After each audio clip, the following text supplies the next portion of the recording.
Welcome back to Authors and Innovators. I'm Larry Gennari, and Doug Banks, my partner in crime from the Boston Business Journal, is with me. At Authors and Innovators, as you know, we're always happy to speak with authors who are embracing this year's theme, and this year's theme is the changing mindset of business. For decades, CEOs have followed the maxim that profit and shareholder returns are all that matter. Not anymore. A new consensus is emerging, one that focuses on how companies impact their employees, suppliers, investors, communities, and the planet overall.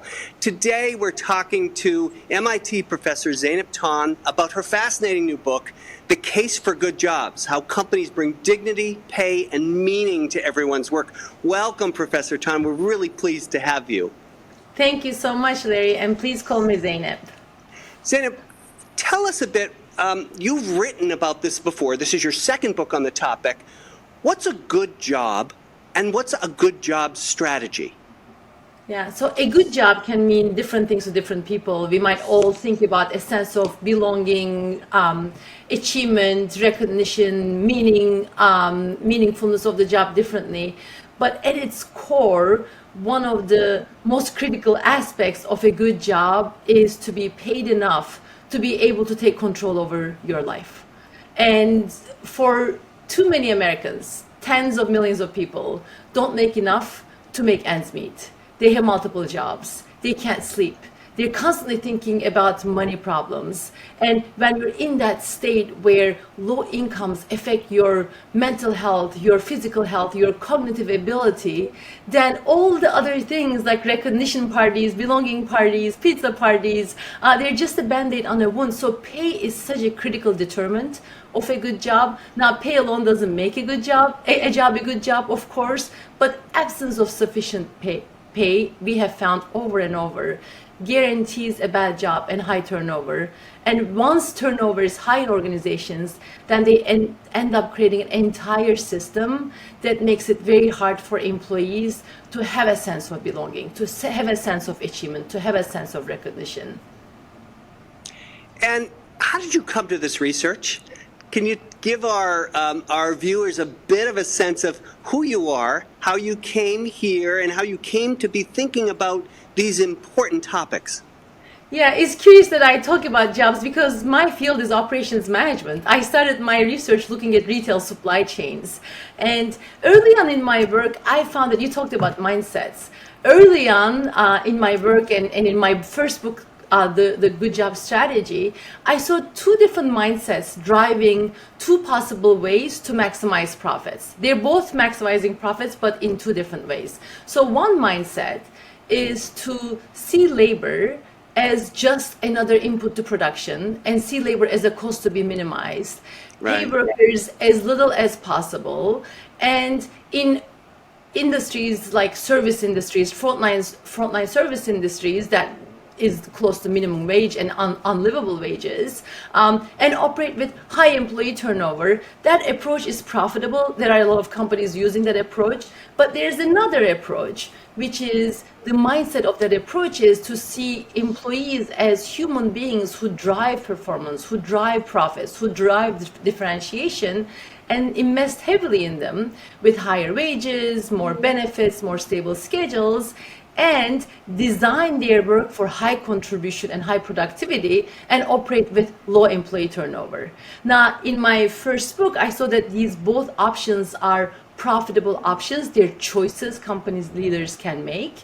And I call them the good job strategy and the bad job strategy to say that, look, these are options. Since then, a lot of leaders reached out to me, Larry, and said, you know, we see ourselves in that former approach. And we operate with high turnover, and we see all the problems associated with it. We want to get out. But you say that good job strategy is a system. How do we make the case for change for that system? How do we make that case to our board, to our investors, to other leaders? How do we make system change? So this second book, The Case for Good Jobs, is on the why and the how of the good job strategy. And Doug, you've written a lot about CEOs saying, no one wants to work. I can't find people. I wonder if there's a response to that, Zaynep, because you're probably hearing that all the time as well. Yeah, one of the responses to that is our assumptions about humans drive so many of the decisions that we make. Right? There are McGregor called it, the late McGregor from MIT called it Theory X and Theory Y managers. Right? Theory X managers are the ones who assume that people don't want to work, they're lazy, they don't want to take on more responsibility. And if our assumption is that, of course, we end up creating a system that proves our assumption to be true. Right. Um, and then there are Theory Y managers who believe that people wake up to do a good job. People are excited about having more responsibility. People want to do good work, meaningful work, and they end up designing a system that's very different. So I think my response is, what kind of a manager are you? Are you a Theory X or a Theory Y manager? What assumptions do you have about human beings? Because what I found over and over at companies that I studied is that those that deploy a good job strategy, they're the Theory Y managers. They believe in people. And one of the reasons why they believe in people, both their motivation and competence, is because they themselves have been frontline workers before. You know, one of the leaders is Jim Sinegal, the co-founder of Costco. You ask him, how is it that you were able to, from the beginning, you paid your employees almost double the market pay? Right? So much more than your competitors. And he says it's so obvious because this is a people business. But Jim knows this is obvious because he knows that the work in the front lines matter. And he believes in frontline workers because he started as a frontline worker so many years ago, working at $1.25 an hour. And he knows about, you know, frontline employees, their motivation, their competence. He lived it. Yeah. So one of the things that struck me was the metrics that you look at, and you've mentioned employee turnover a couple times already.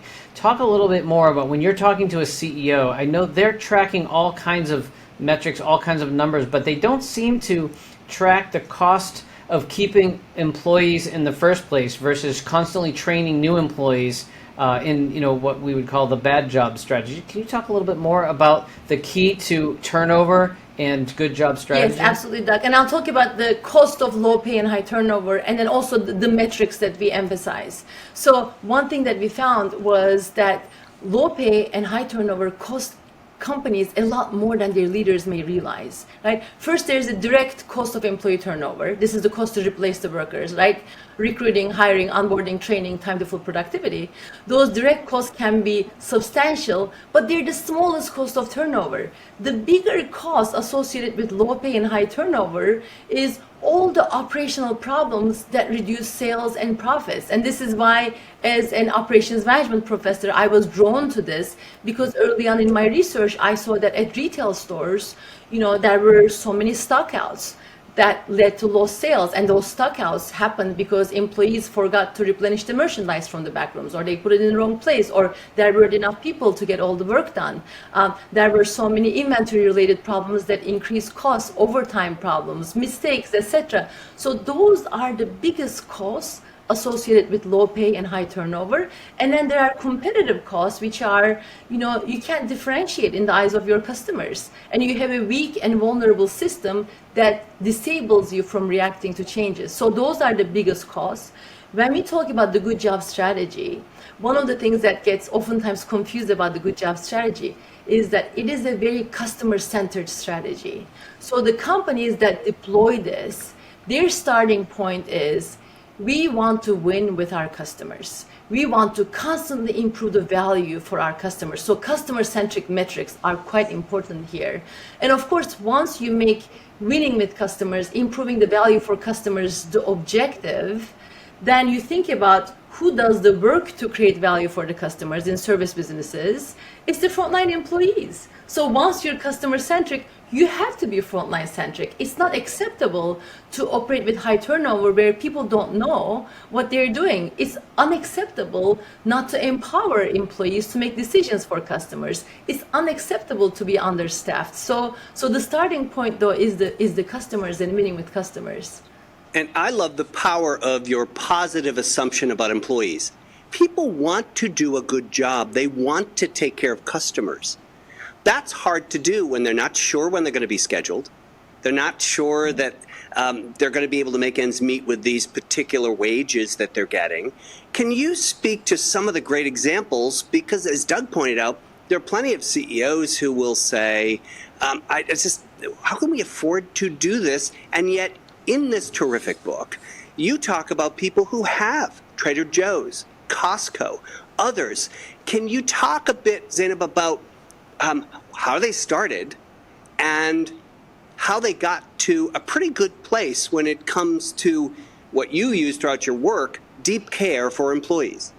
Yeah, and I can talk, Larry, about there are examples like Costco, Trader Joe's, Quick Trip, Mercadona, Progressive Insurance, Four Seasons Hotels, it goes on. But there are companies that have always operated this way. But what is exciting is that in this book, I highlight companies that changed during the last couple of years. For example, Quest Diagnostics, Sam's Club, a more than $60 billion retailer, Moe's Original Barbecue, 2 restaurants of a larger chain. These change stories are I think the more interesting ones because they might give hope. But just to provide example, the outcome of the system change for all of these companies that I've just mentioned, and more, like Mudbay, another retail chain, the outcomes were substantially lower turnover, much higher productivity, higher customer satisfaction and sales. Like these are the things I observed. And all connected. And all of these, connected. And they're all connected, of course. And of course, the key to getting to these outcomes was making system change, not just increasing pay, not just improving schedules, but also designing the work of employees differently. For example, Sam's Club, their initial pay raises. This is Sam's Club is Walmart's warehouse club, and they compete on the basis of low cost. One of the initial changes to employees that they made were $5 to $7 an hour increases in pay to thousands of people, and providing stable schedules from unstable, unpredictable schedules. So important. Now, so important. But imagine if you were making $15 an hour, now you're making $22 an hour, how much your life changes, right? But they didn't just raise pay. They also adopted the other elements of the good job strategy, which are focus and simplify, standardize and empower, cross-train, and operate with Slack. I'll give you a couple examples of the changes. They use technology to simplify the work. They redesigned the processes to simplify the work. Now that the work was simpler, now that they reduced the workload, they could pay their employees more. They cross-trained employees to be able to perform multiple tasks so that they can react to changes in customer traffic. They created this air traffic control system that allowed them to smooth the workload, which allowed them to provide stable schedules. So it was a whole system change that they made that enabled their turnover to go down more than 25% for their store managers, 25% for hourly employees. Their productivity increased 20%. Previously, they could see 1 or 2% increases in efficiency, and they started winning with their customers through better service. You know, one change they made was to simplify. They reduced their product variety. They reduced the options in the store by about 25%. And that, of course, enabled their employees to be able to do their work faster, to be able to process customers faster, to be able to more knowledgeable, which enabled higher pay. But also their customers started thanking them for including certain products that they had always for caring because caring. Now they could find them. They could find them. Yeah. The store wasn't cluttered.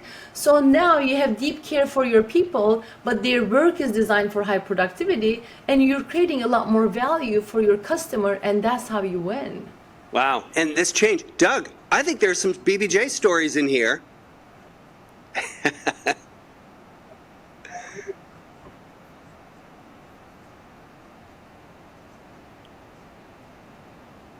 Mm.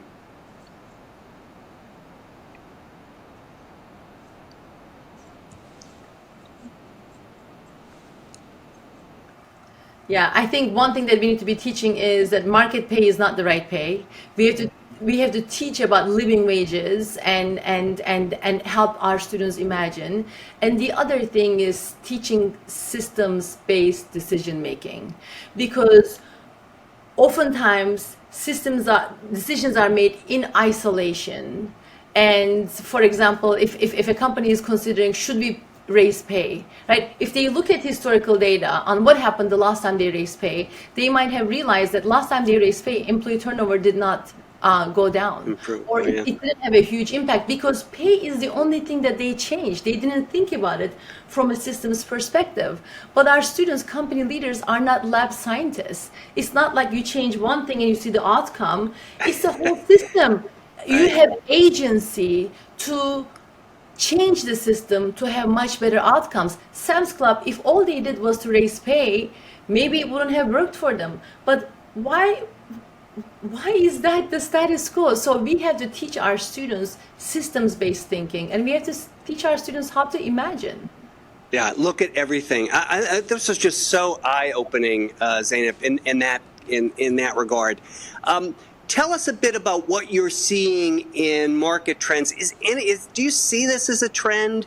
Are we seeing a changing mindset of businesses? You know, some businesses, some leaders are changing their mindsets. We have been working with a lot more companies. We started this nonprofit Good Jobs Institute in 2017, and we have been busier than ever, which is a great sign because these are leaders who want to adopt the good job strategy, and that's a positive. That's positive, but still we're not satisfied because still the mindset is labor is just another cost to be minimized, and we'll do whatever the market allows us to do. But one sign that I see for the future is that demographics in the United States are changing, right? Baby boomers are retiring. Right. People aren't having a lot of kids. So in the future, it seems like we're going to have an aging population, and there will be more jobs than people who will do those jobs. So then companies will have to think about designing the work for higher productivity and higher pay because they will be in a position where they need people. Good jobs, important. And I'm so glad you can be with us for Authors and Innovators. Last question for you, Zaynep. What are you reading these days, and what would you love our Authors and Innovators attendees to know about your reading list? Well, what I'm reading is right in front of me. It's Amy Edmondson's latest book, The Right Kind of Wrong, and she's always good. Fantastic. I would read anything that Amy writes, and I'm also reading a novel, Covenant of Water. I am too. I'm in the middle of it. How are you enjoying it? I'm loving it, but I'm a slow reader, so it's going to take me a while. Thick. It's a thick one. Yeah. Oh, that's great. Well, I'll be anxious to hear your review. Doug, what are you reading? I'm reading a book called H is for Hawk by Helen Macdonald. She was a British woman who had just lost her father and who had grown up in falconing. She literally falconry. So she trains falcons and hawks. And she in this book it's a memoir where she not only she goes through the grieving process for her father while training a very difficult hawk to train, and it's absolutely beautifully written. It goes from runs the gamut of birds and grief and the English countryside. Phenomenal book, highly recommend. Lots of great books, but this one, The Case for Good Jobs: How Companies Bring Dignity, Pay, and Meaning to Everyone's Work, is something that you've got to read if you're attending Authors and Innovators. Thank you, Professor Ton. Delighted to have you here. More to come. Thank you so much, Larry and Doug, for having me.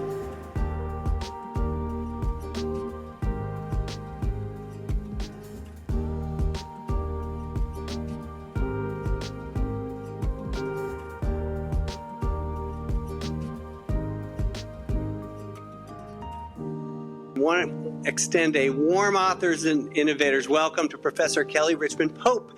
She's the Dr. J. Barry Epstein Endowed Professor of Forensic Accounting at DePaul University in Chicago. She is a nationally recognized expert on risk forensic accounting, white-collar crime research, and she's also an award-winning educated researcher and documentary filmmaker. Dr. Pope, welcome so much. And I want to just say, Fool Me Once is probably one of the most entertaining books about accounting I've ever read. So thank you for joining us. This is really a must-read for anyone who wants to build a culture of integrity and also wants to assess, frankly, their own internal audit function. Kelly, what do you attribute fraud to? It seems like just reading this, it can be perpetrated by anyone. Well, I think there's a couple things. So first, thank you so much for having me. I want to say that, and thank you for reading the book and sharing the book. But I think that fraud is attributed to a couple of things. One, we are very trusting, and just as a culture, we don't often feel comfortable pushing back or raising questions. So I think just this inherent nature of trust is the first issue. Secondly, we don't want to whistleblow. So we're very doubtful of what we may think we know, and we, for whatever reason, we live in a society where we just can't be wrong. And so you would rather be quiet than be wrong. And so that silence can then allow for a fraud to perpetuate and no one say anything for a very long time. So I think those two issues on each end is part of the reason why fraud is just growing and growing and growing. I also think that we tend to be very overconfident as people. So we don't think that it is bad as it could be. If we steal some money from an organization, the worst case scenario, I'll get fired. You never think that you could actually go to prison for it. And you can. You really can. So things are never as bad as we think that they can be. So I think that those just variables are part of the reason why fraud keeps happening. And one of the most riveting examples, you really start early in the book, Rita Crundwell. Tell us about her and what happened. So I did a documentary called All the Queen's Horses back in 2017, and it was about Rita Crundwell. And she was the city comptroller of a small town called Dixon, Illinois, where she embezzled over $53.7 million over 20 years. And everybody trusted her. And it was a town where there were very few internal controls, which is not unlike a lot of organizations. And a lot of organizations have a powerful person that they trust. And although we may have internal controls, we might not always check them to make sure they are still working properly, because sometimes we believe that people are the internal control and they're never that. So that's who Rita was. That's what the fraud was. And what happened in Dixon is known as the largest municipal fraud in U.S. history. Wow. And she didn't just do it overnight. She was trusted for a long time, it sounds Very like. very long time. You know, I think for a very long time, we have had a mindset of what we think a person that commits a crime looks like. And it's not Rita. You know, that's not the profile. So it made it easy for her to fly right under the radar or live in plain sight for very long, because she's not who you think. You know, we have if you asked any of us to take a sheet of paper out and draw what a felon looks like, I would argue everybody's picture is going to look similar. You know, they're going to have a ski mask on. They may have a black turtleneck on. You know, they might have a mean grimace on, like on their face. Like everyone's picture is going to be very similar, and it's not going to look like Rita Crundwell.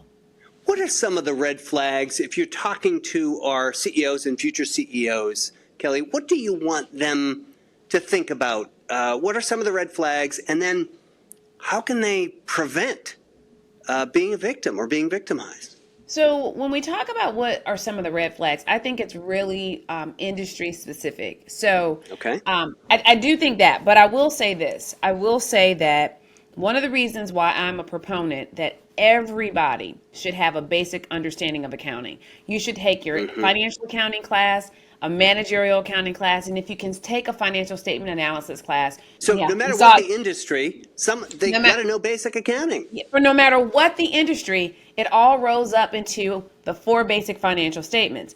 So I was just teaching this in my class last night, because when you think about it, there are some accounts that just have to go together. For example, if you have, if you're telling your board, oh, our revenues have increased. If your revenues have increased, at some point there should be some type of increase in cash, depending on what you're selling. Or if your revenues are increasing, you should have your inventory of whatever you sell should be going down. So there should be some relationships between some of the accounts. Typically, not typically, always. Typically, I'll say typically, there's a balance sheet effect and an income statement effect. So if you understand what accounts go on each statement, it allows you to just ask some basic questions. And so when you think about why would somebody want to overstate revenue? Why would someone want to say revenue is higher than it should be? Because the higher the revenue, that means the higher your net operating income is going to be. So just understanding some basic relationships is why people might want to do some of the things that they do. So you might not want to include your sales returns and allowances. You might not want to deduct that number out of your sales number because it makes your sales number look bigger. So I think that some of the red flags are just looking at those financial statements and understanding which accounts should move together. If someone's telling me business is good, sales are strong, then there are some things that should be happening. What great advice. Everyone, lawyers, including lawyers, ought to know some basic accounting. What are the other red flags or things that people can think about?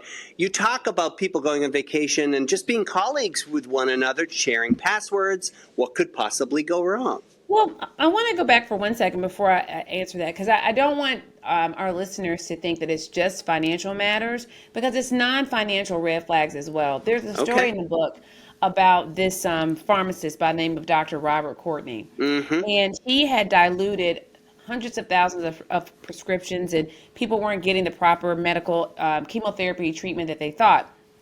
The red flag was that the nurse noticed that her cancer patients weren't exhibiting the typical cancer side effects. Right. And so she happened to she put that in the back of her mind.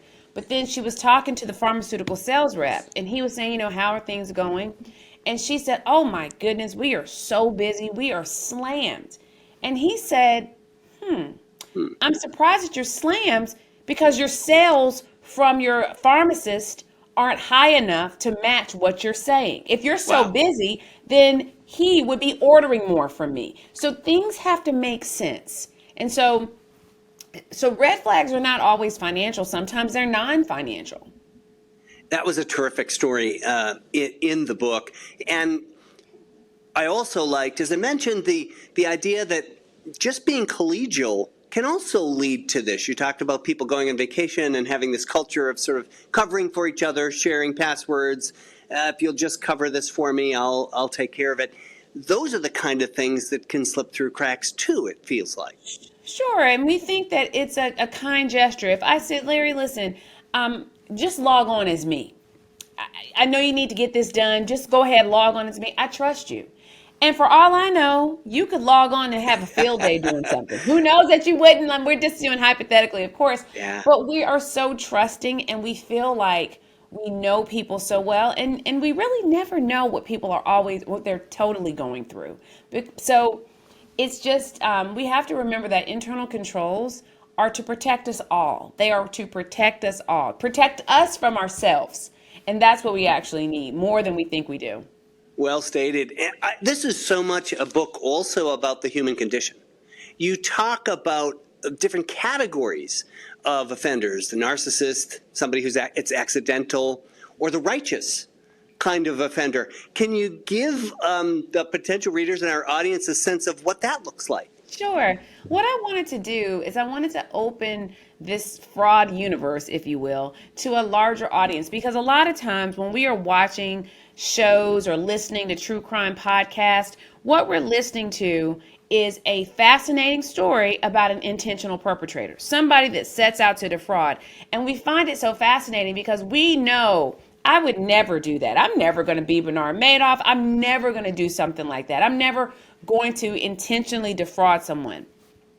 However, you could see yourself as an accidental perpetrator or a righteous perpetrator. Accidental perpetrator is a people pleaser. Your boss asks you to do something, you do it, you ask no questions, you never push back. You just keep everybody happy, and you don't feel comfortable. You can be highly introverted. You just don't feel comfortable saying, well, can you explain why, or does that match our compliance rules? You never would do that. Then the righteous perpetrator is a superstar. You're still the star of the company. They're the rainmaker. They have the best client, and you keep them happy. And so sometimes people that are so hovering above everybody else, they don't think the rules even have to apply to them. And so sometimes we don't enforce the rules around them. And so that person can bend the system to help someone outside because they feel like they're doing a favor to someone, and at the same time they can still break a rule. So I wanted people to understand that those kinds of cases can also be perpetrators. And we might empathize with those stories a little bit differently than the intentional perpetrator. Oh, I think that's so well put. You also talk about whistleblowers, people Yeah. who really ought to be speaking up. Why don't we embrace them always? You know, we are, I think we're fearful of people that have that kind of courage to speak out when everybody else won't. We secretly might want to be like them, but we secretly hate on them at the same time because we can't do it. And like when you step out and do something that no one else can do, that's often not a good trait to have. And so I just like I talked about perpetrators, there are categories. There are categories of whistleblowers. You can either be an accidental whistleblower and a noble whistleblower or a vigilante whistleblower. Vigilante whistleblower is where we get the term snitch, rat, tattletale. They fit there, but there are these other two categories that you might find yourself in. So how do you see technology trends, particularly AI, playing into some of this going forward? What are you telling your students, Kelly, about the world of forensic accounting changing because of technology? I think about the AI conversation is a tough one because I feel like AI is just an umbrella where there's so many things that fall under it. There is Sure. AI for good. I mean, you think about it, if you use Grammarly and you're sending an important email to someone and you put your draft email through Grammarly, that's an AI tool that is helping you. But I think that AI used for bad will make it harder to tell real people from impersonated people. It'll make it harder to tell if an email is truly coming from the person that you think it is or isn't because you can impersonate. I could probably use an AI tool, Larry, and sound exactly like you, call your bank and request money, and they would believe that it's you because I have scraped the internet so where I can answer so many personal identifying pieces of information about you because I've used a tool to figure it out. I could probably even dub your voice and sound like you. So I think AI can really be used for bad as well. So it's going to be sometimes harder for the untrained person to be able to identify a fraud, especially an identity theft fraud when it's happening. So AI makes it challenging for sure. I don't tell my students anything because AI changes every day. It changes every day. So I don't know what to tell them beyond pay attention, slow your mind down so you can think about what are those red flags, because the AI being used is going to make it so much harder to identify the red flags because they're going to look like regular flags. So they won't wave in your face in the same way. So, I went to a conference once and there was a person that was doing a session on deep fakes. And what he did was he showed two pictures. You pick out the one that's a deep fake. You had to really study hard to find that the eyes weren't separated right. So it's going to require a type of concentration that we tend to not pay attention to because what do they say? Our attention spans are 2 seconds now. So it's going to be harder to get people to stop and just study so they don't get defrauded. Even more reason to do some deeper reading. Can you tell us what you're reading these days? I am reading. I just ordered one book called Memphis and another book called The Other Black Girl, which is adapted for a Hulu series. So I'm watching the series and reading the book at the same time. So those are the two books they actually just came right before we started talking. So I'll start reading those maybe next week. I'm in the process of listening to my girlfriend's, one of my best friends in the world. Her name is Dr. Blair Kelly. She just wrote a book called Black Folk. It's out, and the audio book just came out today. So I will be listening to that tonight. Oh, terrific. Sounds like a great lineup. Well, I want to thank Professor Kelly Richmond Pope, I want everyone who's listening to us to pick up her book, Fool Me Once, Scams, Stories, and Other Secrets from the $1 Trillion Fraud Industry. Dr. Kelly Richmond Pope, thank you so much for joining us. Hope folks will buy this book. Thank you.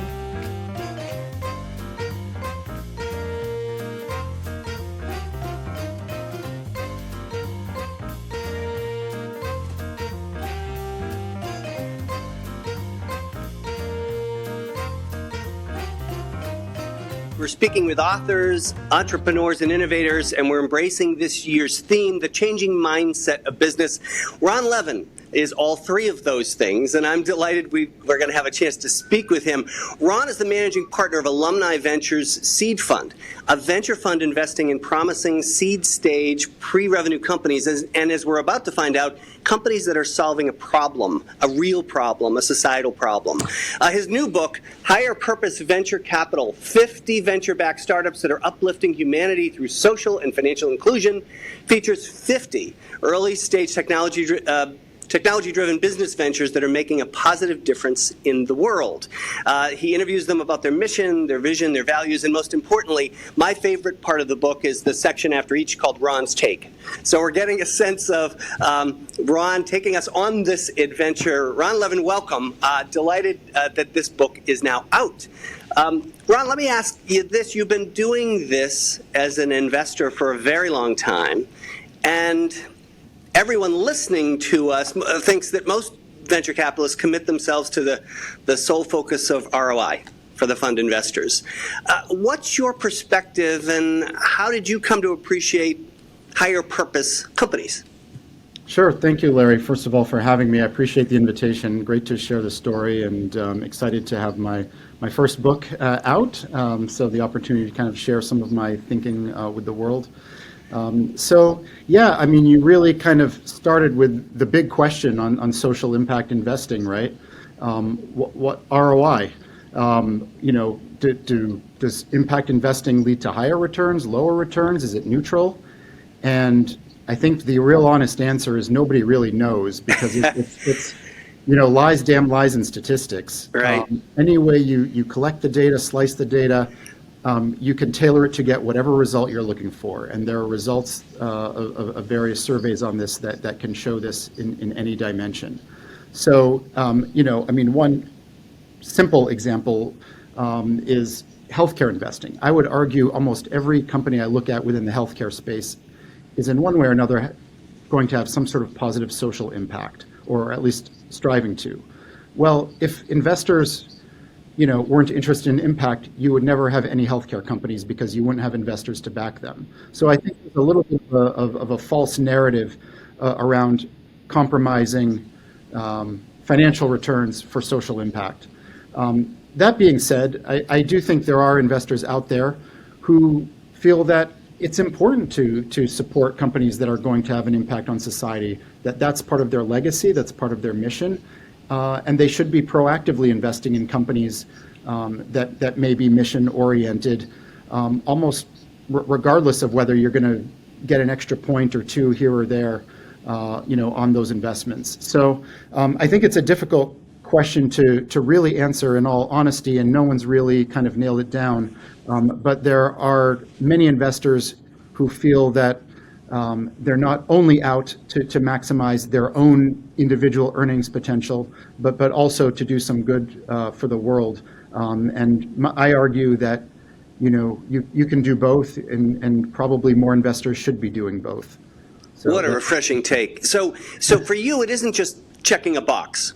Because when I first saw the title, I thought, well, this is going to be interesting. It's going to feel like a B Corp venture fund, but you're quite serious about double bottom line. Can you tell anyone who might be listening and saying, maybe I should show Ron my company, what's a profile of somebody who you might want to see? Stage, sector, problem to be solved?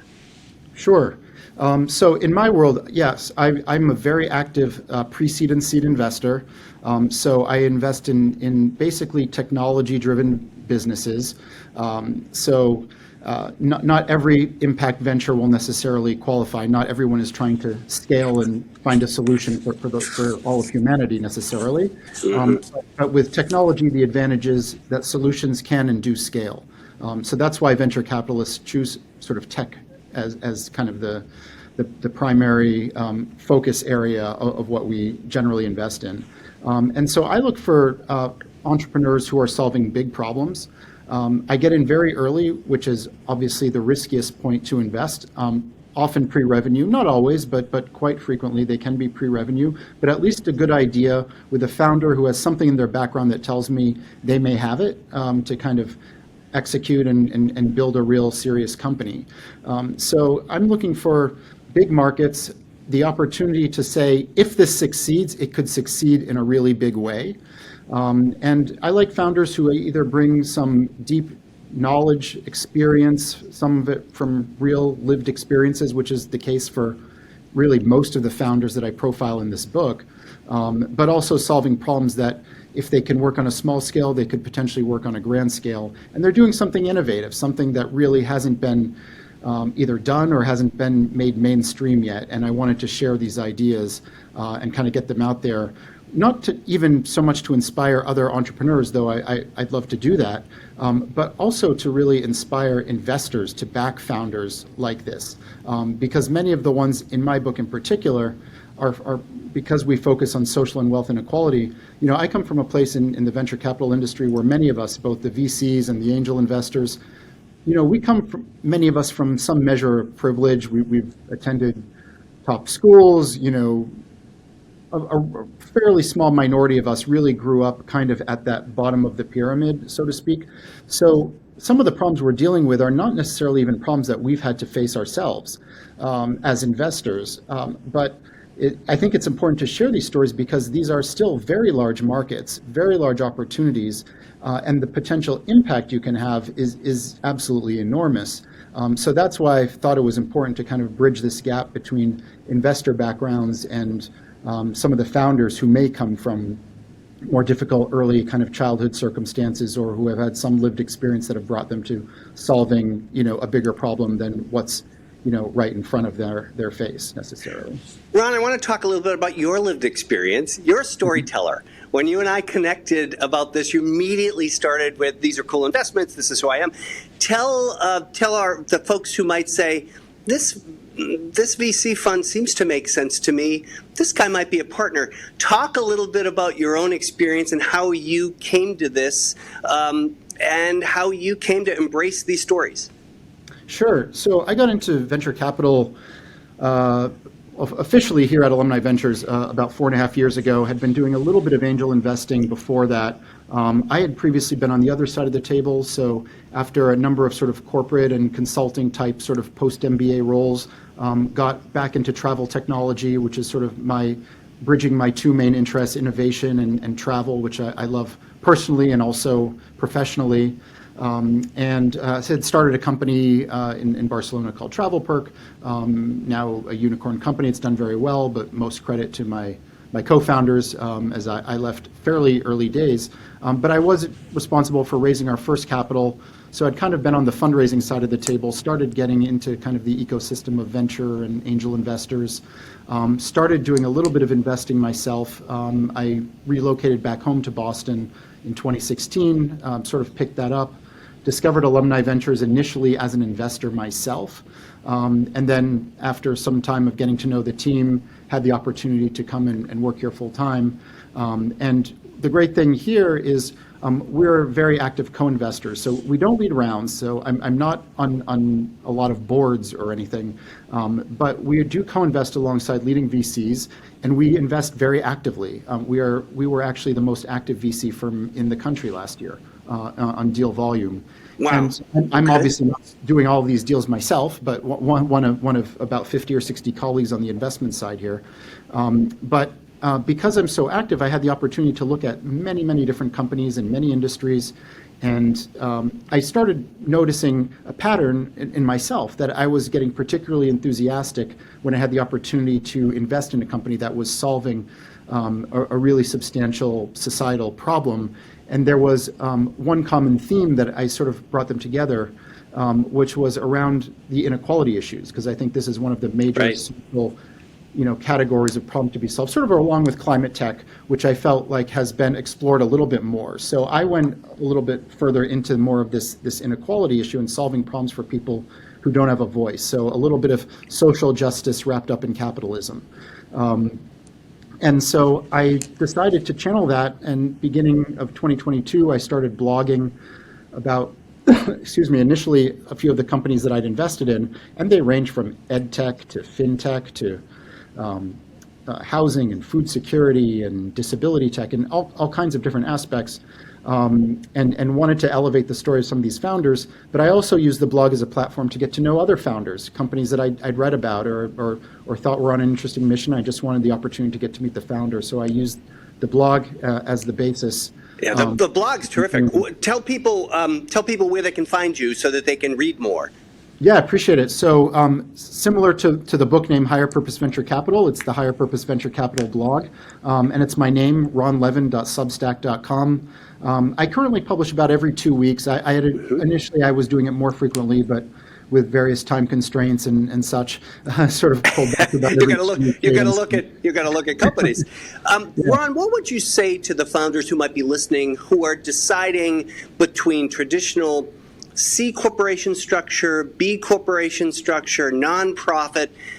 Much of what you write about access to capital, financial wellness, training and job skills, housing affordability, food and water security, big problems that somehow often are solved by NGOs. So talk a little bit about, to those founders who might be thinking, where do I go with this? Do I become a B Corp, or should I just stay in a traditional realm, C Corp structure? Yeah, so every case is going to be different. I think there's a need for everything. There's a need for governments, there's a need for NGOs, there's a need for profit. There are, frankly, investors out there who want to find for-profit, mission-driven companies.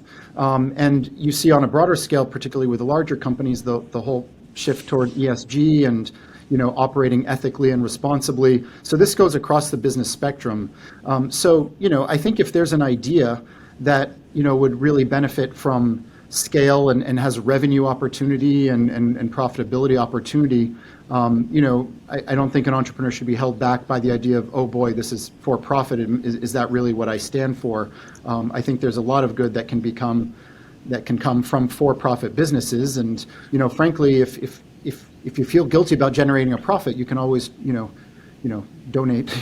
Right, and some really important companies have done that. Bombas, and so they kind of combine the mission with profitability. So you wouldn't be deterred as an investor if somebody came to you as a public benefit corp versus we've invested. One of the companies, the very first company I profile in the book, Solo Funds, is a B Corp. They help people who need short or small instant kind of loans to cover a bill, and they kind of create a marketplace to do that because traditional banks have a hard time sort of serving that market.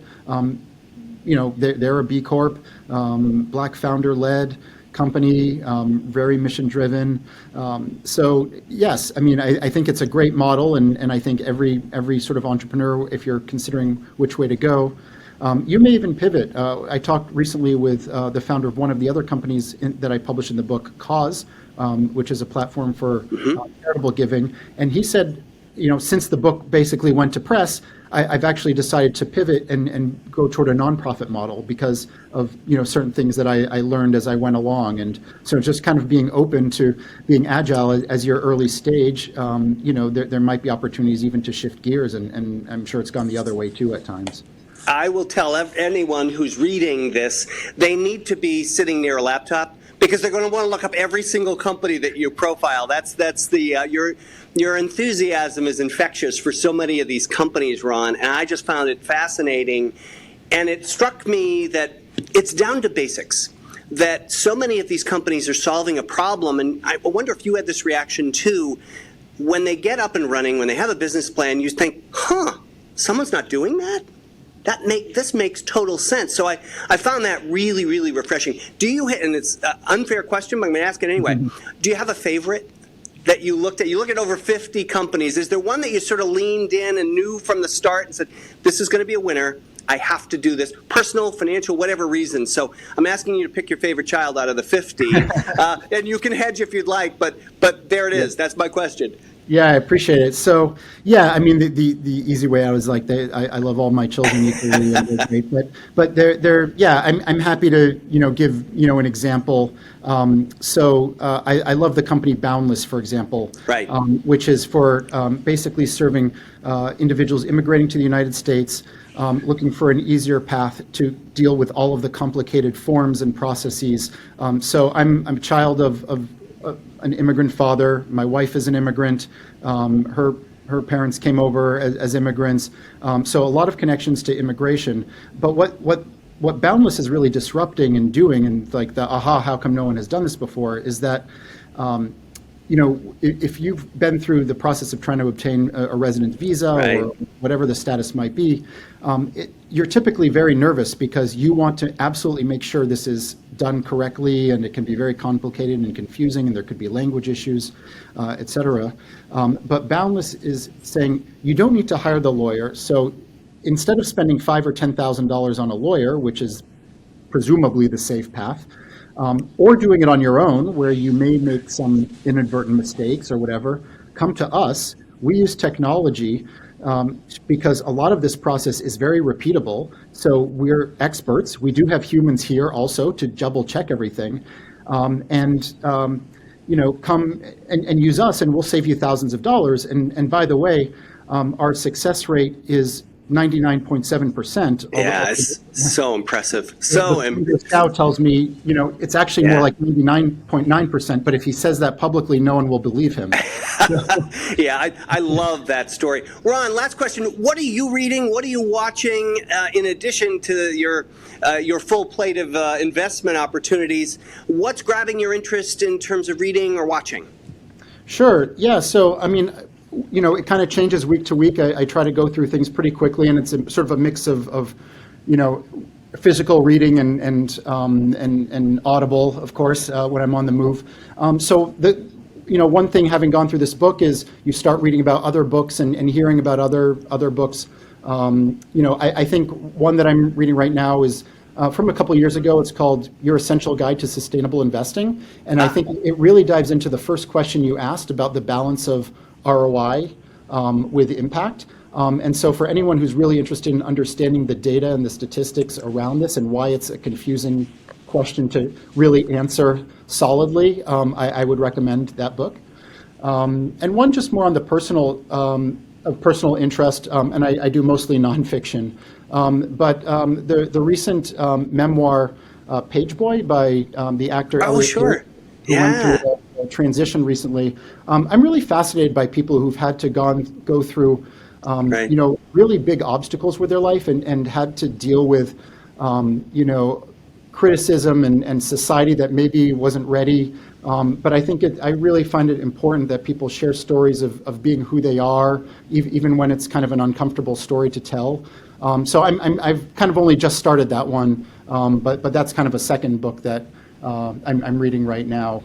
Wow, we may need a second hour for this.